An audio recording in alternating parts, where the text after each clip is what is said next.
and thanks for inviting us to this very important platform, and well done for having pushed this platform this far and not made it sensational like most platforms are, which is about gossip and petty issues. So it's a very important platform. So appreciate it.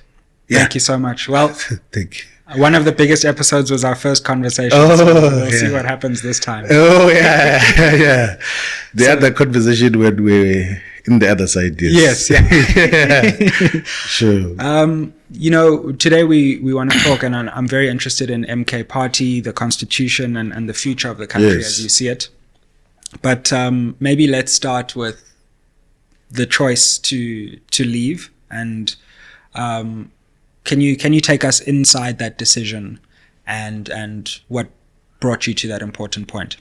Now, look, I think that Mkhonto is a party is the most important political party in South Africa's politics now.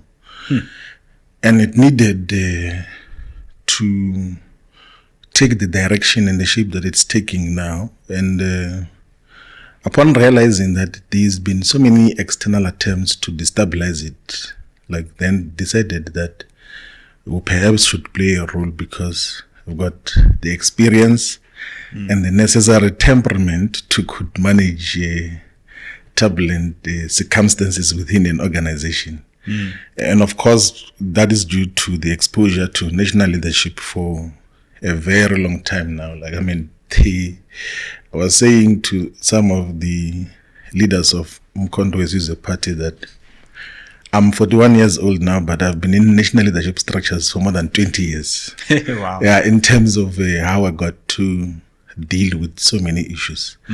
So Mkhonto is a party, is a very important party, and we had to participate in it voluntarily.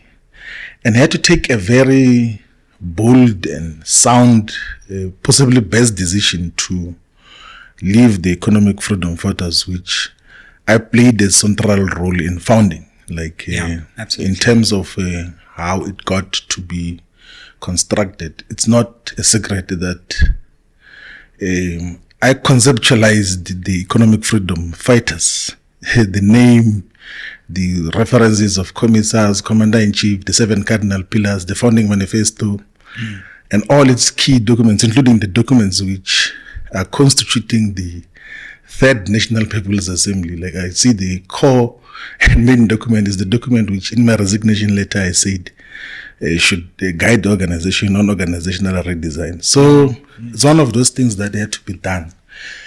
And also it's also to then get an opportunity to change a wrong narrative which for some reason we had fallen into as a left activist in South Africa.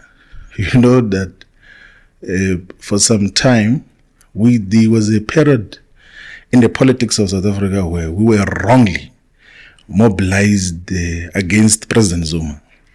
Like to say, he's the most corrupt leader, the state capture, and all sorts of nonsensical characterization of the period where he was head of state and president.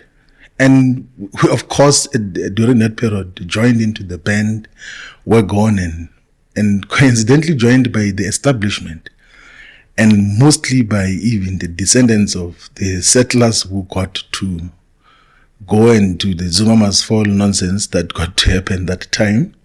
Then we pushed for state capture inquiry. But the most important thing, I was thinking about it now systematically, that my turning point about the whole perception was actually the inquiry itself on state capture. Interesting. Yeah, because I got to realize something which I think is very important, that one, there is no wrongdoing which was pointed on President Zuma in the whole inquiry. Zero. The star witness in the inquiry